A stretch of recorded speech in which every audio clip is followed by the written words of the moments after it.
கர்த்தருடைய சத்தம் நலமுள்ளது. இந்த நாளிலும் கூட நம் ஆண்டவரிடம் துதிக்கலாம். பரிசுத்தமுள்ள பிதாவே, உம்மை துதிக்கிற சோதரிக்கிற ஆண்டவரே இயேசு கிறிஸ்துவின் நாமத்திலப்பா இந்த நாளிலும் கூட நிறைய எங்களோட பேசும். ஆமே. இந்த நாள் ஏசப்பா நமக்கு கொடுக்குற வசனம் சங்கீதம் 20ஆம் அதிகாரத்தில் 4வது வசனம் பாருங்க. அவர் உமது மன விருப்பத்தின்படி உமக்கு தந்தருளி உமது ஆலோசனைகள் எல்லாம் நிறைவேற்றுவாராக.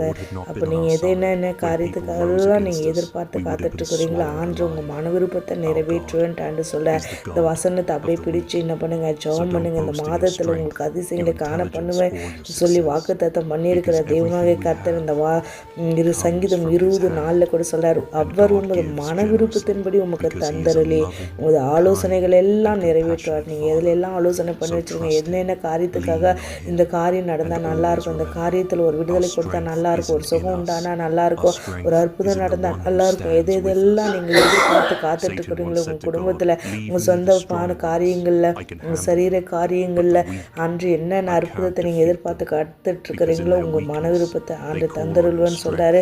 உண்மையாக ஏசப்பா நோக்கி கூப்பிடுங்க. பாருங்க, அந்த 20:1 கூட ஆண்டு சொல்லியிருக்க, ஆபத்து நாளிலே கர்த்தர் உமது ஜெபத்தை கேட்பாராக. யாக்கோபின் தேவனுடைய நாமம் உமக்கு உயர்ந்த அடைக்காலமாவதாக ஆண்டு சொல்றாரு. அடுத்த வசனம் சொல்லுது, பரிசுத்த ஸ்தலத்திலிருந்து உமக்கு ஒத்தாசை அனுப்பி சியோனிலிருந்து உண்மை ஆசீர்வதிக்கிறேன்ட்டு ஆண்டு சொல்ல. அப்போ உங்களுக்கு எந்த சூழ்நிலையில் ஆபத்தான சூழ்நிலை இருந்தாலும் கர்த்தரை நோக்கி கூப்பிடுங்க.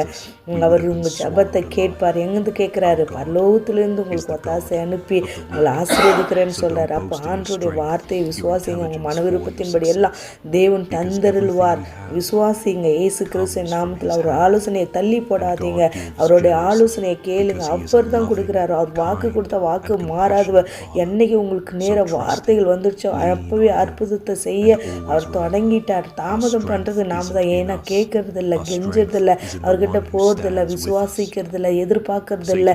நம்ம சொந்த பலத்தையோ சொந்த ஞானத்தையோ சொந்த காரியங்களோ சூழ்நிலைகளையோ பார்த்துட்டு அமர்ந்துட்டு இருக்காதீங்க. ஏசப்பா சொல்ல இந்த வாக்குத்தத்தத்தை பிடிச்சிட்டு ஆண்டோடைய சமூகத்தில் மன்றாடி ஜெபம் பண்ணுங்க. ஆண்டோரே அப்பா, என் மன விருப்பத்தின்படி நீ தந்தருளும்படி ஜெபிக்கிறேன்னு சொல்லி கேளுங்க. நன்மையானதை கேளுங்க. தீமையானதுக்கு ஒரு நாள் ஆண்டவர் துணை போக மாட்டா. துன்மார்கர்களுடைய ஜெபம் அருவருப்பானது என்று ஆண்டு சொல்ல, நீதிமான்களுடைய ஜெபத்தையோ அவருடைய காதுகள் என்ன பண்ணுதான் திறந்து வச்சு கேட்பார். அப்போ நீதியா இருங்க, உண்மையா இருங்க, பரிசுத்தமா இருங்க, தேவனுக்கு பிரியமா இருங்க. தேவனுக்கு எல்லாவற்றையும் ஆண்டவர்கிட்ட ஒப்புரவாகி அவரை பரிசுத்தப்படுத்திக்கிட்டு ஆண்டவர்கிட்ட போய் கண்ணீரோடு ஜெபம் பண்ணுங்க. உங்க மன விருப்பத்தை எல்லாம் ஆண்டு தந்து உங்களை ஆசீர்வதிக்கார். உண்மை உள்ளவராக இருக்கிறார். அவர் பரிசுத்த ஸ்தலத்திலிருந்து உங்களுக்கு ஒத்தாசை அனுப்பி சியோனிலிருந்து